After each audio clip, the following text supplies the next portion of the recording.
The Denver Broncos' third OTA of the week was today, and it was open to the media, and we got some great news out of that. We got some concerning news out of that, and then we have a new leader stepping up for this team in a crucial role. Can't wait to break all of that down. If you're new to this channel, you believe in the future of the Denver Broncos, it really does help me out a ton if you would like and subscribe. Cannot believe that I might hit 10,000 by the start of the season. That just blows me away, and I read all the comments and love engaging with all my homies, all my Broncos fans. So let's dive into the concerning, the good, and the great news about a new leader and vibes changing. So I get accused all the time of only sharing good news, and part of that is because truly, since I started this channel in October, right before our 5-game win streak, it's been Walter Penner family and Sean Payton just hitting banger after banger after banger, and there hasn't been bad news. I don't think we've made bad moves. Obviously, there have been some hard moments, but I don't think we've had bad news to cover. I think we're making a rebuild, a competitive rebuild, and I'm here for it, and I hope you are too. But there is some somewhat concerning news right out the gate. The first piece of concerning news is I've been really high on the future of Riley Moss. I think he can step in and be that third corner. We know we got McMillian. We got obviously the best corner in the league, according to Devontae Adams and all of his peers and Patrick Surtain. And I think Riley Moss, his RAS score jumps off the chart. And people were really high on him out of Iowa, and I have been really excited to see him. And we know his development was really stunted last year because he got hurt early on in the offseason workouts and missed the entire preseason and missed learning the playbook, and he's hurt again. Very concerned about this. Sean Payton said, even being conservative, he thinks he will be back even for OTAs next week, that he's not going to be missing up until training camp. So let's hope that's the case. Back spasms, obviously that can be a nightmare, and we've seen what back spasms did to Ben Simmons from the 76ers, and I don't even know where he plays now because he hasn't played basketball in forever. So backs aren't something you mess with. We know that with Michael Porter Jr. as well. And when you rely on athleticism, which his RAS score shows he's off the chart, we need this to be okay. The second concerning thing that worries me a little bit is I've also been really excited to see what Audric Estime is going to do in this Broncos offense. I know Sean Payton is going to want to have kind of like a speed element. He's going to want to have a bruiser, and I've been counting on Audric Estime being that bruiser. That, remember, like Javonte, we didn't have a rushing touchdown until halfway through the season, I think, and he only had 2 on the year because on the goal line, that's not where he thrived, and I felt like Estime could be that dude. Well, he is going to miss the rest of the offseason OTAs. He is supposed to be back by the start of training camp, so we will keep our fingers crossed on that. He had his knee scoped and actually had his injury happen at OTA. So let's just hope that we know that Sean Payton took a team that was the most injured team in football 2 years ago under Nathaniel Hackett, and then last year we lucked out and were the least injured team in football. We need that to continue if this competitive rebuild is truly going to hit. If dudes are dropping like flies, your greatest ability is your availability. But let's get in to the good news, and I think there's way more good news out of today than there was bad news. First piece of good news, and I think people are going to be like, well, you got to listen to what Sean said. I'm going to watch what Sean Payton did. We know Sean Payton controls the flow of information better than any coach in the NFL, and he is so calculated with every single move that he makes, and I do not think it's a coincidence that the only 2 times the media has been allowed in, Bo Nix has been taking the number 1 snaps. And I know he's saying, don't read too much into it. Dude, you control information more than anyone else. There's no way that's just a coincidence. You want to show off your shiny new toy, and I'm glad for it. We're here for it because we know Bo Nix is the truth, and we can't wait to see him. We know that's why you're open in training camp and delayed construction on your new facility because you want us to see your dude. We can't wait to see him. Just tell us right now he's your dude because we already know it's the truth. But let's listen here to exactly what he said about how Bo Nix is his dude. And again, if Bo Nix wasn't the guy and wasn't going to be our starting quarterback, and if all the media reports that we're a talentless team and that Sean Payton just auto-drafted the best remaining quarterback and we settled on Bo Nix, he would not be saying this. He would not be having Bo Nix on display in the only 2 times cameras can be rolling. This is because he knows he's the truth, and he would be downplaying it already. He would be tempering expectations. That's what Sean Payton does. He didn't even tell us about a Achilles injury for Drew Sanders. Like, he controls information, and he's doing this for a reason. And no matter what he says, I think this is all intentional. And we hear that from his former players. Like, he doesn't do anything happenstance. So listen to him here and how over the top he is. And he's not trying to hedge. We see that with how they're talking about Drake May. We even see that with Caleb Williams and how they're saying, oh, we had to bench Caleb Williams because he threw a couple picks and it's going to be a longer development. They're trying to temper Bears fans' expectations and say, hey, he still is a rookie. He's not going to be what we think he is. If that was to be the case, like, Sean Payton setting himself up to get run out of town if Bo Nix doesn't hit, because listen to how he's talking about him right now. For me to refresh, like, it's hard for me to only catch you up like on a Netflix series. You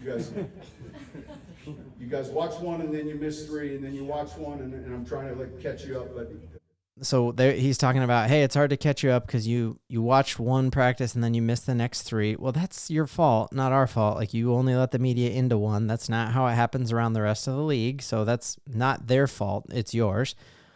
All three of them are doing well.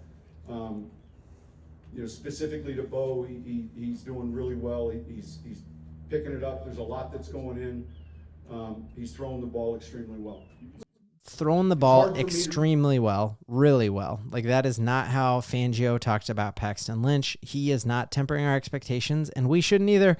And I'm very, very high on that. Very, very excited. So a couple other cool things that came out of Sean Payton's press conference that was awesome, and I just think it shows that he is an innovative coach, and he's playing checkers while everybody else is playing chess. And this was very interesting to me. So we've talked about multiple times on this channel how hard it is for a team who's towards the West Coast. People have corrected me in the comments that the Broncos aren't on the West Coast. I know, I lived there like most of my life, but it is certainly west compared to most of the country. And teams moving from the west to the east struggle, especially in that 11 a.m. time slot. That is a brutal time draw for the Broncos. We've circumvented that by, luckily, we play the Saints when we go east. That's a Thursday night game. Then we are doing an amazing college road trip, and we are like hanging out on the East Coast, and we're going to team build and bond. And then look, he also is going out and he is meeting with other genius level coaches in Pete Carroll and Kyle Shanahan and Sean McVay, all to be like, hey, what are some things that I need to know? I played my whole career coaching teams on the East, and I needed to figure out how to go west and what's the best thing for players' sleep schedule and when should we fly? Should we go a day early? All of that stuff. So I love the fact that he is picking other brilliant coaches' brains, and I just think that shows that he's a step ahead, and that that's something you don't see oftentimes. And I think the true sign of confidence in a person is admitting when you don't know something, and I love that he has shown that he is a learner and he's an adapter, and that's going to be very, very good for us this year. Another interesting note here is I think I've said time and time again, the Denver Broncos have not regressed at any single position other than I'm curious about how Alex Forsyth is going to look in that center position for Cushenberry. The other question mark I have is what's going to happen in that Josie Jewell slot. We know Alex Singleton is locked in, one of the best tacklers in the league and incredible. So who's going to be his Batman and Robin situation there? I think it's going to be Griffith. I think there's a lot of signs pointing to that. He was actually the starter in Singleton's spot before Jonas Griffith got hurt. And then a lot of people have been saying they think it's going to be Cody Barton. I think he led multiple teams in tackles. But what we see here today is he almost tells us right here that, like, hey, there is a competition there at inside linebacker. But when we brought him in, we already saw that there were some not so good things, and we knew he was an A special teams player. So I think Jonas Griffith is going to win that spot. That's definitely something we are going to be looking forward to covering as we have open training camps and more of that. But I think the best thing for the Broncos would be to have Jonas Griffith there. His RAS score, again, off the chart, rangy dude, and he really is just learning the game of football. He's played it for like 5 years of his life because of his upbringing and all that kind of stuff, which we've covered. Other thing I'm crazy excited about, this is the title of this video, is that Sean Payton found his new leader, and I'm not surprised whatsoever at who this is.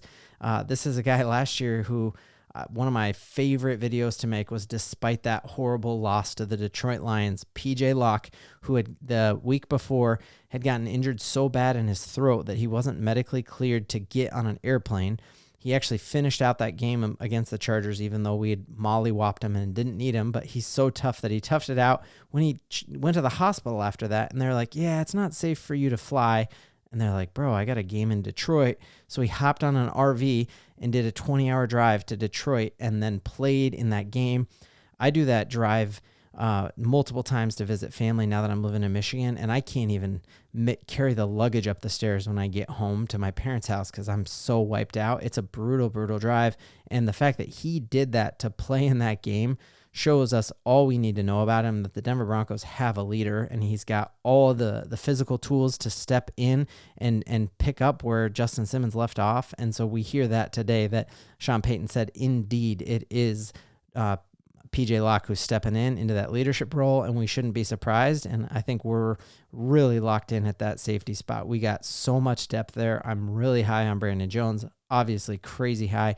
PJ Locke is my guy. So PJ Locke is part of what's happening here in Broncos country that we should be so stoked about, and that is that the energy is changing. A lot of people are saying I'm being way too rah-rah about this, but Sean Payton is telling us it. The players are telling us it. The entire morale of that team is through the roof, and there feels like this college vibe that's going on there where all of the old guys we have moved on from. And better or worse, I love Justin Simmons, but the oldest guy on our defense, gone. The oldest guy on our offense, and Russell Wilson, gone. And we're replacing them with these team-first, hustle, grind it out kind of guys. And I think there is so much excitement in Broncos country. And even he is saying the youthful energy here is contagious. And you watch the film of Sean Payton just walking up and down the sidelines at training camp, and he's got a pep in his step. He's rocking Jordans in the press conference, and he's just bringing and building a culture of winning. And I think that's undeniable inside. And that's why I've said time and time again, the league is sleeping on this team because they've called us talentless. They've said we're going to win 5 games, and we have contagious energy. We have contagious energy that makes Brandon Jones want to come play here. We have contagious energy that makes Josh Reynolds choose to play here instead of for the Detroit Lions, and that can't be denied. And I think going on that East Coast road trip, it's just going to continue to build. We got the right guy in Bo Nix to continue building that. So very, very excited about that. I'm way over how time I usually go on this, so I'll save this Forsyth excitement for tomorrow. Last thing here, Bill Barnwell last year did a breakdown of the team based on age. So if you actually look at team age just solely based on the age of the players, the Denver Broncos weren't that old, but when you looked at it based on starters, we're actually the 5th oldest team in the entire NFL, which is okay if your age is Aaron Rodgers or something like that, who's a standout and a beast, but it's not good when your old guys are washed up, and that's what we started to see towards the end of that year. So got to figure out how to zoom this in a way you can see it. Well, the Denver Broncos were the 3rd oldest. Their average age on offense was 27. I wonder if I do this. There we go. Look at me figuring out the internet. So our average age on offense, 27. So you lose the oldest player on our offense in Russell Wilson. That's dropping considerably. Cushenberry, we're replacing him with a young Forsyth, dropping considerably. If for whatever reason it's Estime or Jaleel who are getting snaps at running back, that's dropping considerably as well. And so that's an exciting thing. And you look on defense, same thing, in moving on from Justin Simmons and replacing him with a Brandon Jones or one of our younger guys, that's dropping. And I think that is why we're all so excited and why I think we're seeing things that the national media isn't. They're using last year's numbers to predict and make analytical choices that just aren't going to hit this year. And I will shave my head bald if the Denver Broncos win less than 7 games next year. There's just no way that that's going to happen. I need a caveat that if we have crushing injuries or something like that, I don't want to be bald. This is my moneymaker, right? But I'm excited in Broncos country tonight. I hope you are too.